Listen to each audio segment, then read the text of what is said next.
Guys, hope you're doing well. Today's episode is all about how you can successfully get siblings to share a room.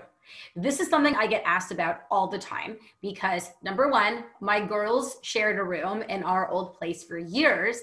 And number two, it's a really common situation that people ask me about because they're looking to maximize space in their home. So I'll tell you, I love talking about this because, as I said, my girls shared a room for years. I moved them into a room together when my oldest was, I believe, 3, if I recall, and my younger daughter at the time was 8 months. And overall, it worked beautifully. It was an absolute dream overall. It had some bumps, which, I will talk about, but overall, it ended up working out so phenomenally because at the time in our old place, it was a three bedroom space, and I used the third bedroom for my office because ever since my middle child, my younger one at the time was a year, I had my home business. And so I needed a bedroom for my office. And so having them share a room really helped us maximize space in our old home. And we moved to our new home when my oldest was 8 and my middle child at the time was 6. So we had that sleeping arrangement for a really long time. And so I would love to talk in more detail about how to make something like this work, because overall, I think that there are so many advantages to having siblings share a room. Number one, it's a really great bonding experience for them to be able to go to sleep together, wake up together. Yes, of course, you definitely want to make sure that your little ones have their own separate spaces, their own separate beds, or maybe your younger one is still in a crib. So, they kind of have their own space in that sense. But to be able to still share a bedroom, it's a really, really, really wonderful bonding experience. I also find that for kids who are a little bit more anxious at night, perhaps they might have fears of some kind. They might, have nightmares, or they're afraid of the dark, or maybe perhaps being alone at nighttime can feel a little bit daunting. Having a sibling, whether that sibling is older or younger, can really help the situation at nighttime feel less scary for them. And I have even found that this is the case with, let's say, a toddler or a preschooler who's sharing a room with a baby, right? As if the baby is going to be able to fight off the monsters. Likely not. But I'm telling you, there is something psychologically calming for a lot of these kids to be in the room with somebody else, to hear their baby sibling breathing at nighttime, to just know that there's someone else there so that they are not alone. There's something about it that for some of these kids is a really anxiety-inducing situation for everyone. Now, it's one of these situations that is only going to work without tons of bumps. It's only going to work if both kids are great sleepers. Guys, this is huge. And the reason for that is obvious, right? If you have a baby and an older child that need help falling asleep, that are still waking up frequently throughout the night, it's going to be a disaster. They're going to be waking each other up all night long. And so if you have a goal of moving your children into the same room together, step number one to getting to that goal is to tackle each of their sleep issues separately. So maybe right now, what you might have the baby in your room and your 3-year-old in her own room. And perhaps the baby is not sleeping so well right now. So what I would suggest that you do is actually specifically what I did, which was I sleep trained my baby in my room. And then when she was sleeping perfectly through the night, which was around the 8-month mark, that was when I moved her crib into my older daughter's room. My older daughter at the time was a fantastic sleeper. She was my unicorn baby, my unicorn child that from day one was that kind of kid that made me look good. And so therefore sleep was for the most part never really a struggle for her. But for my middle child, For those of you who have been following me and know my story, my middle child was so bad of a sleeper that she is the one that got me into this business. So I guess I have that to be thankful for, right? But in any case, the way that I tackled it was I did sleep training with her in my room, which, by the way, is totally possible. Not necessarily ideal, not necessarily problem-free, but very, very doable. And then when she was sleeping straight through the night, that was when I moved her, I transferred her into her older sister's room. And if, let's say, I was also having issues with my preschooler, what I would have also done is, after getting my baby sleeping, I then would have tackled her sleep issues separately, of course, in her own room, so that this way they wouldn't be waking each other up. So that's absolutely huge. Don't move them into the same room together until you've got that down pat. Now, once you've got two wickedly awesome sleepers and you move them into the same room, it might be a little bit bumpy at first. And that's okay. I mean, I remember the very first night that I moved my girls in together. It was adorable, but also a bit of a disaster at the same time.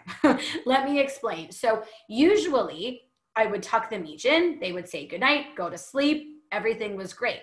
But because they were both so excited to be in the room together, they played around for a solid hour before going to sleep.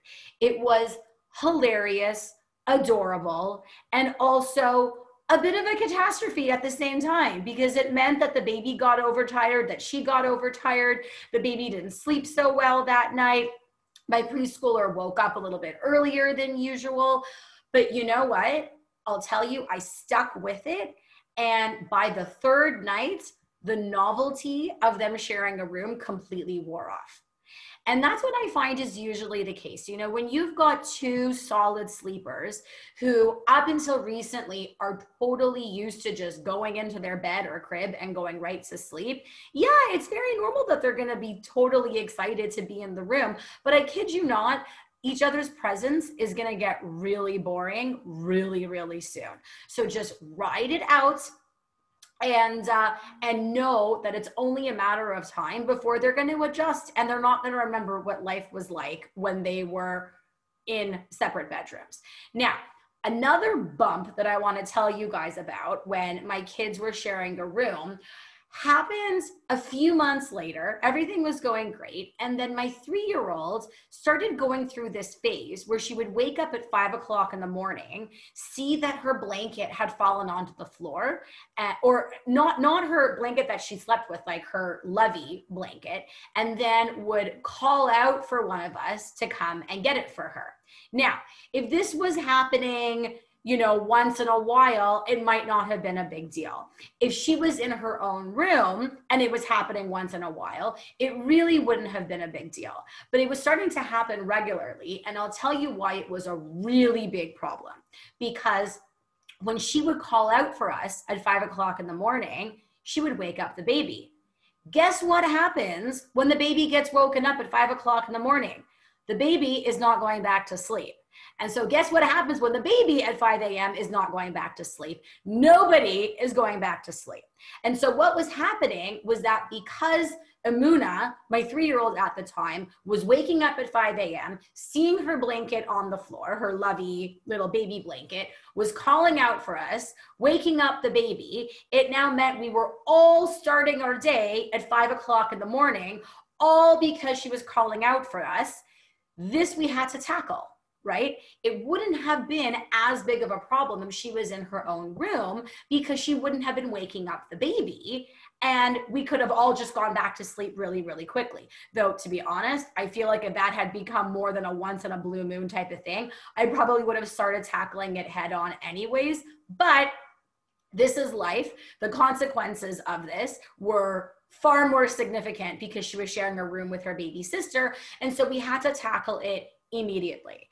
And so what we did was we explained that there is a new rule that if her blankie or her teddy bear or her Elmo falls on the floor, she has two choices. Choice number one, she can quietly get out of bed herself, grab her Elmo, grab her blankie, and get back in bed and go back to sleep on her own, which, by the way, at 3.5, she was perfectly capable of doing. Choice number 2 was she could ignore the fact that her Elmo or blankie were on the floor, roll over, and go back to bed till the morning. Those were her choices. Now, we implemented a rewards chart for when she followed the rules.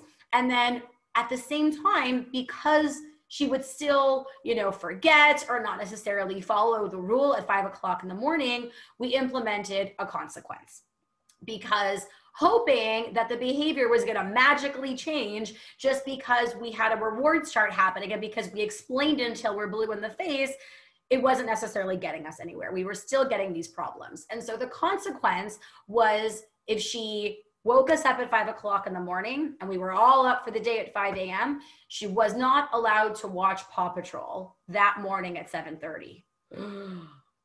That's a big one. I know. We brought out the big guns. We took away Paw Patrol. Now, how did I know that this was an effective, meaningful consequence? Number 1, it was immediate, right? Which is really crucial when it comes to implementing a consequence for the younger ones, is that you want to give them that consequence immediately, first thing in the morning, so that they can connect why they are getting that consequence. What exactly happened? And she knew exactly what happened, that she woke us all up at 5 o'clock in the morning because her blankie fell on the floor. And as a result, did not get to watch Paw Patrol. The other aspect of ensuring that the consequence was a good one was that it made her upset. Guys, it needs to be something meaningful. Otherwise, it's not going to be effective. If it's something that they just don't care about, then it's not going to really do anything. But she really looked forward to her Paw Patrol television show, right? And so when we took it away, it upset her. And so every single night we would remind her before going to sleep, and remember, what are we going to do if blankie falls on the floor? And then she would say to me, I'm going to get it myself and I'm not going to wake you up. And I would say to her, and what happens if you wake mommy and daddy and Eliana up? I don't get to watch Paw Patrol. And within a week of implementing this system, she got really great at either grabbing it herself or just rolling over and going back to sleep until the morning. And then our beautiful sibling sharing arrangement was able to continue, because I know for a fact that if I did not tackle that issue head on from the very beginning, that it could have completely spiraled out of control, where, gosh, I would have had to move the baby back into my room. And the baby at that point was already almost 1. I was thoroughly enjoying not having a baby in my bedroom, and I wanted to keep it that way, right? And so tackled it head on. She went back to sleeping beautifully at night. Everything was great.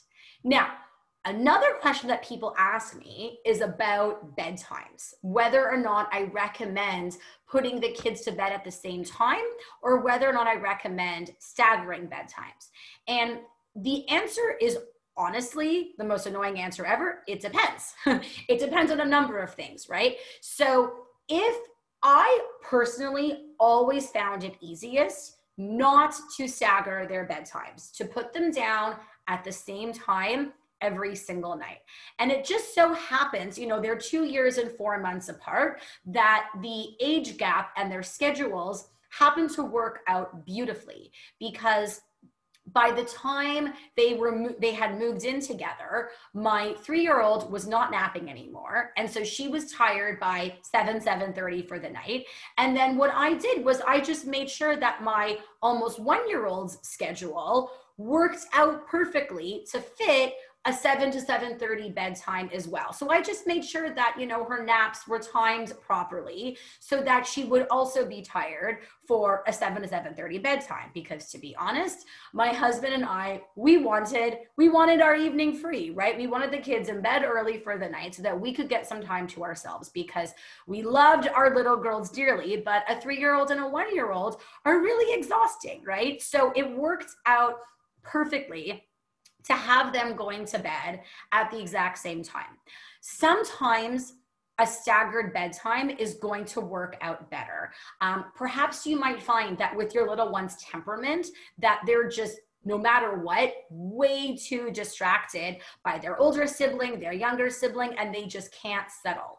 And so in that scenario, it might be in your best interest to have your little one's schedule so that he's going to bed earlier or later than the other sibling. Sometimes the schedules just kind of play out that way. So I'll give you an example. A family that I've been working with have two kids. They have a 4-year-old and a 1-year-old, where the 4-year-old is no longer napping. The 1-year-old is still napping twice, but this particular 1-year-old doesn't need as much sleep as an average 1-year-old does. So usually a 1-year-old, when we get them sleeping beautifully at night, they're usually sleeping 11 to maybe even 11 and a half hours straight.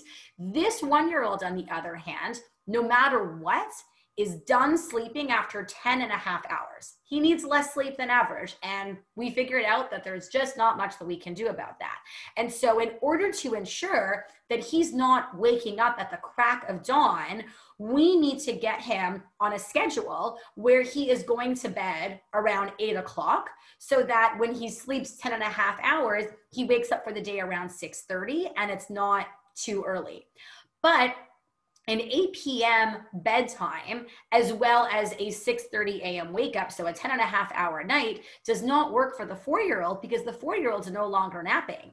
And that's not enough sleep for a 4-year-old. A 4-year-old usually needs 11 and a half hours or so of sleep over that 24-hour period.